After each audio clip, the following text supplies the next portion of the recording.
Hello বন্ধুরা, তো দেখো আমি বৃহস্পতিবারের জন্য বুধবার রেডি হতে হয় বিকেল থেকে।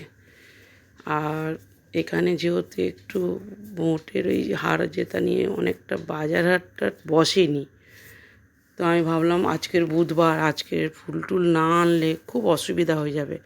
আমার জামাইয়ের একটু বিয়ে বাড়ি পড়েছে, বাচ্চার কোন দিকে যাবে, তো ভাবলাম আজকের ওদেরকে বলবো না কিছু, আমি নিজেই বাজারে চলে যাব।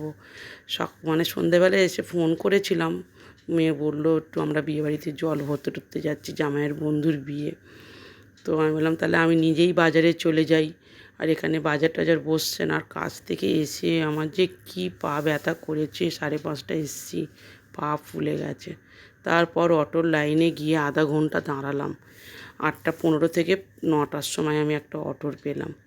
তো অটোরও করে আপাতত আমি যাদবপুরে চলে গেলাম। আর এখান থেকে রিক্সাতে যেতে হয়, তারপর আমাকে অটোরে যেতে হয়। রিক্সা পাইনি, আমি হেঁটে হেঁটেই মানে কি জোড়া ব্রিজে গেছি। তারপরে এই যাদবপুরে মানে আমি ওখানে নামলাম পোলের ওখান থেকে নিচে নেমে তারপরে আমাকে যাদবপুরের বাজারে যেতে হলো। আর স্টেশনও সেই রকম ভিড়, ট্রেনে করে যেতে গেলে আমাকে বাঘাযতীনের দিকে যেতে হতো। তো ঠিক আছে, তারপর আমি বাজারে ঢুকলাম। তো বাজারেও খুব একটা দেখলাম দোকান খোলা নেই, অনেক দোকান বন্ধ ছিল। তো আমি বললাম ফুল আর একটু সবজি নিয়ে নিই। তো এই ফুল একটু সবজি নেওয়া হয়ে গেছে। নেওয়ার পরে স্টেশনে চলে এসেছি, আর অটোরে উঠতে পারলাম না, কারণ অনেকটা রাত হয়ে গেছিলো। আর দুটো ব্যাগ নিয়ে সমস্যায় পড়েছি। এই যে বাজার থেকে ফুল নিয়ে এসেছি, একটা হাতে ফুলের ব্যাগ ধরে আছি, একটা হাতে মাছের ব্যাগ ধরেছি।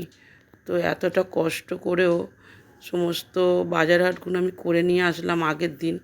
তো নিয়ে মেয়ের বাড়িতে চলে গেছিলাম, এতটা রাত হয়ে গেছিলো, মানে 11:30 বেজে গেছিলো। ওর বাড়িতে একটু গিয়ে বসেছি 10 মিনিট।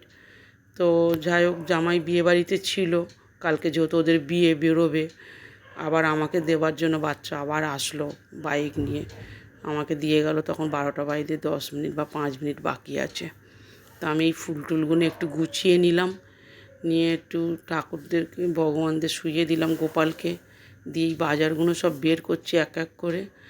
আর বাজারগুলো বের করতে গিয়ে এত কষ্ট লাগলো, মানে কি বলবো। আর এঁচোড়টা নিতে চাইছিলাম না, একটা বয়স্ক লোক বলছে মা এঁচোড়টা তুমি নিয়ে নাও, আর আমার কাছে নেই, যা আছে বিক্রি হয়ে যাবে। তাহলে আমি ঠিক আছে, না খাই না খাবো, নিয়ে নিই এঁচোড়টা। কষ্ট লাগছিলো খুব। এই বাজার টাজারগুলো করলাম।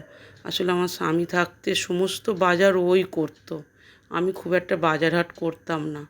আর বাজারটা করতে গিয়ে মানে যখন ঘরে নিয়ে এসেছি, ঢালছি, আমার মানে জাস্ট বুক ফেটে কান্না ভেসে আসছে, একদম ভালো লাগছিল না। কারণ আমি খুব একটা মাছ চিংড়ি এখন আর খুব কিনতে চাই না, একমাত্র ওই বাজার হাট বেশি করতো।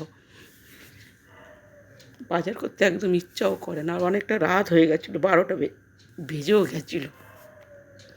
কী করবো, এই মাছ চিংড়িগুলো নিয়ে এসেছি, মেয়েদের বিয়ে বাড়িও পড়েছে, ওদেরকে ছেড়ে তো আমি খাবো না। তা আমি বললাম গেছি যখন একটু মাছও নিয়ে নিই।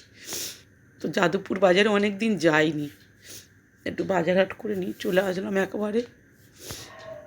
নিয়ে গুছিয়ে গাছিয়ে নিয়ে আমার প্রায় 1:45 বেজে গেছে রাত। তো আমি বললাম একটু